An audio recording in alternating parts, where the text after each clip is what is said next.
Baru tuh berasa enaknya outsole dari sepatu ini. Halo teman-teman semua, ketemu lagi bersama kami di JP Basket Channel. Kali ini kita bakal nge-review sepatu KD358 ini. Sebelumnya, buat yang belum subscribe, boleh subscribe dulu. Dan jangan lupa buat nyalain loncengnya buat dapetin info terupdate dari channel ini teman-teman.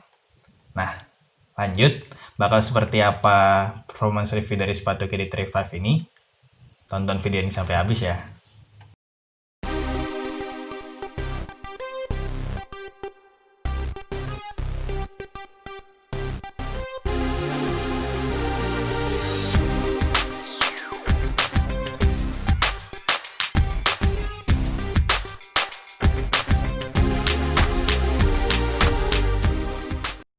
Sama seperti sebelumnya ya, untuk review dari sepatu ini itu sebatas penggunaan di lapangan outdoor ya teman-teman, karena kita juga belum sempat coba di lapangan indoor.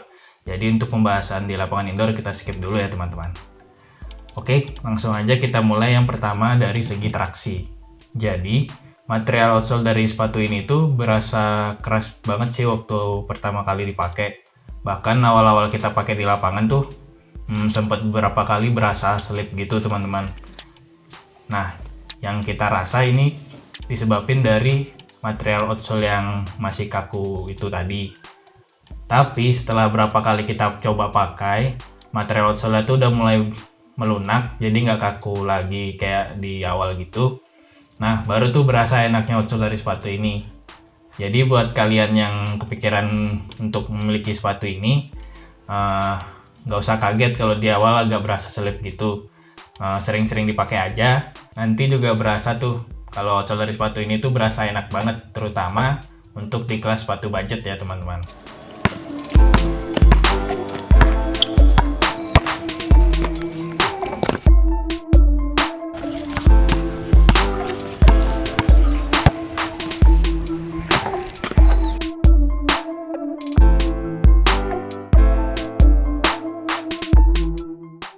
Lanjut, bahas pola traksi dari sepatu KD358 ini. Jadi pola traksi yang kayak gini tuh ternyata emang mantep banget sih teman-teman. Jadi emang gigit gitu. Walaupun kita sempat coba tuh di lapangan yang agak berdebu gitu, tuh traksinya oke-oke aja sih, nggak ada masalah. Emang oke aja sih traksinya. Terus pola traksi yang agak berjauhan kayak gini ternyata emang bener nggak gampang angkut debu teman-teman. Kalau kalian lihat outsole dari sepatu ini agak kotor, sebenarnya ini karena lapangan terakhir yang kita pakai buat nyoba sepatu ini itu kotor banget sih emang teman-teman. Karena emang udah nggak dipakai dari bulan Maret tuh semenjak pandemi COVID-19 ini. Dan kemarin baru kita pakai, itu belum sempat dibersihin sih lapangannya. Jadi emang wajar sih kalau outsole-nya kelihatan kotor kayak gini. Tapi tetap sih kita yakin pola traksi yang kayak gini tuh nggak gampang angkut debu. Karena kenapa? Karena sebelumnya kita sempat coba juga tuh di lapangan yang lain, dan traksinya tuh tetap bersih-bersih aja sih, nggak kotor banget gitu. Jadi kita berani bilang nih kalau pola traksi yang berjauhan kayak gini nggak gampang angkut debu teman-teman. Gitu sih. Lalu pola traksi yang kayak gini tuh lumayan berdecit. Ini cocok sih buat kalian para pecinta sepatu berdecit. Lalu untuk heel to toe transitionnya itu smooth banget teman-teman. Jadi secara keseluruhan kita suka sih sama traksi dari sepatu ini, mantep banget.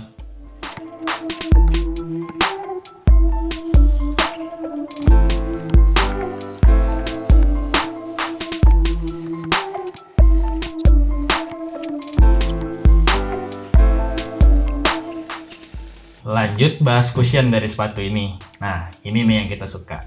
Jadi, penggunaan Nike Renew di sepatu ini tuh ternyata emang bener ngebuat sepatu ini tuh berasa nyaman banget sih teman-teman. Feel-nya tuh berasa empuk gitu di kaki. Nggak yang begitu bonci. Ya emang lebih ke arah empuk gitu sih teman-teman. Impact protection-nya lumayan baik juga sih di sepatu ini. Nah, biasanya setup cushion yang kayak gini cocok nih buat kalian yang memiliki masalah terutama di bagian lutut teman-teman. Terus Cushionnya tuh tipe yang berasa low to the ground gitu teman-teman. Jadi curve fitnya tetap oke. Jadi secara keseluruhan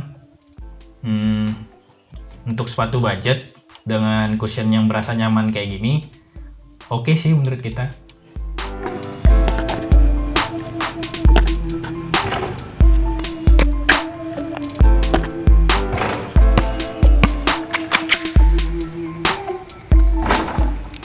Lanjut bahas material. Kalau bahas material upper dari sepatu ini, materialnya tuh berasa tipis banget teman-teman. Jadi berasa ringan banget sih ini sepatu. Nah, penggunaan material yang kayak gini ternyata emang berasa nyaman banget sih di kaki. Jadi karena materialnya lentur kayak gini, jadi lebih fleksibel gitu. Nah, ini ngebuat material upper dari sepatu ini tuh bisa ngikutin bentuk kaki gitu teman-teman. Oke sih.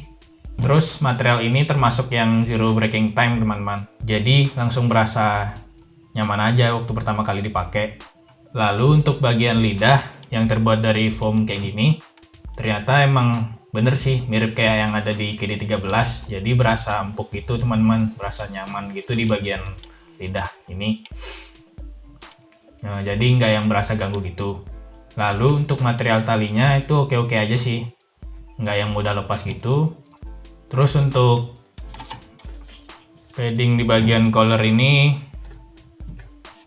lumayan empuk, pas sih, berasa nyaman juga. Kalau bahas sirkulasi udara di sepatu ini, material upper di bagian forefoot ini breathable banget sih teman-teman. Ditambah lagi dengan lubang-lubang ventilasi yang ada di bagian lidah sepatu ini, yang ada di bagian padding-padding di bagian heel ini, cukup sih ngebuat sepatu ini nggak berasa panas walaupun dipakai dalam waktu yang lama teman-teman. Jadi secara keseluruhan kita suka banget sih dengan material yang diberikan di sepatu KD Trail 58 ini. Udah nyaman banget di kaki, terutama untuk sekelas sepatu budget ya teman-teman.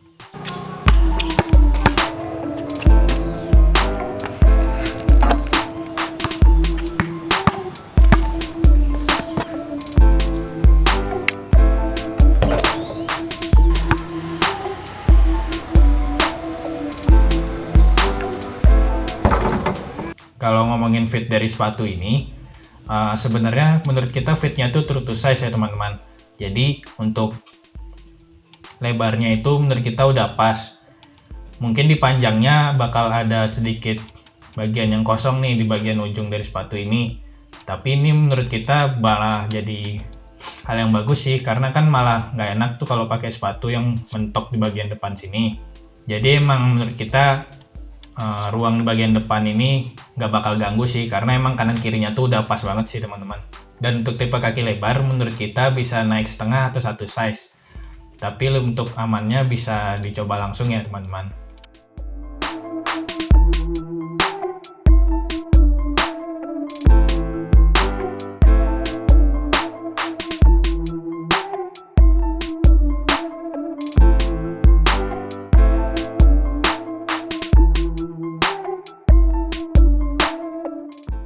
Yang terakhir, bahas support dari sepatu ini. Nah, ternyata adanya padding-padding di bagian samping dari sepatu ini ternyata emang nambah kuncian sih dari sepatu ini. Jadi ada yang berasa tebal tuh di bagian samping sini. Jadi berasa lebih dikunci, tapi tetap nyaman, nggak yang kaku gitu teman-teman. Lalu untuk heel counternya itu udah cukup keras sih, tingginya juga udah pas. Cukup sih ngebuat kaki kita berasa nyaman, terutama di bagian belakang sini. Terus untuk fuse overlay yang lumayan banyak yang berwarna hitam ini ternyata cukup sih ngebuat sepatu ini tuh berasa lebih kokoh, dan ini tentunya juga menambah kuncian di sepatu ini, terutama di bagian samping sini teman-teman. Nah, kalau ngomongin masalah support, tetap ada yang bermasalah nih di sepatu ini. Yang bermasalah di mana? Itu di bagian depan sini teman-teman, bagian forefoot dari sepatu ini. Sebenarnya penggunaan fuse overlay di bagian sini nih udah bagus sih, udah oke aja menurut kita. Tapi menurut kita di bagian luar sini, ini justru bagian yang lebih perlu sih adanya fuse overlay kayak gini. Kenapa? Karena saat kita pakai sepatu ini, terutama untuk gerakan seperti crossover, step back kayak gitu, itu berasa banget tuh kaki kita kayak mau mencuat keluar gitu teman-teman. Jadi kayak berasa nggak nyaman aja gitu. Nah ini bisa agak bahaya sih buat teman-teman yang punya gaya main agresif banget gitu. Itu kayak nggak kejaga gitu di bagian forefoot ini. Kalau dilihat sebenarnya sih udah ada foam dari bagian outsole ini yang bertuliskan Nike Renew ini. Ini sebenarnya ngasih sedikit support sih. Cuman menurut kita ini masih kurang banget. Karena mungkin foam yang agak naik ini lebih fokusnya ke support di bagian midsole ya teman-teman, nggak di bagian upper. Nah jadi untuk di bagian upper kayaknya bakal lebih baik kalau diberikan fuse overlay di bagian upper yang luar sini, atau bahkan foam yang dinaikkan ini bisa dibuat lebih memanjang ke depan, jadi bisa memberikan support yang lebih baik lagi nih, terutama di bagian forefoot teman-teman. Itu aja sih kurangnya.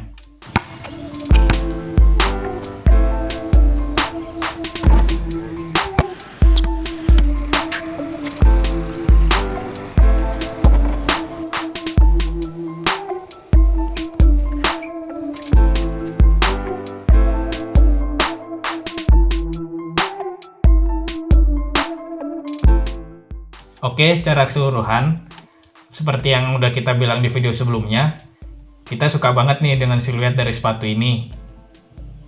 Menurut kita, nggak kayak sepatu budget sih. Dan dengan harga sekitar 1,2 jutaan, itu kita udah bisa dapetin traksi yang lumayan gigit, cushion yang empuk, terus material yang berasa nyaman sih. Dan dengan support yang lumayan juga, walaupun masih ada minusnya juga. Jadi menurut kita sepatu KD Trey 58 ini oke punya sih teman-teman. Worth it sih untuk dibeli. Oke, segitu dulu performance review dari kita. Buat kalian yang memiliki ide sepatu apa yang menarik untuk direview selanjutnya, bisa tulis di kolom komen ya teman-teman. Sebelum kita akhiri, jangan lupa like, subscribe, dan share video ini. Follow juga IG kita di JP Basket Channel. Semoga basketmu menyenangkan.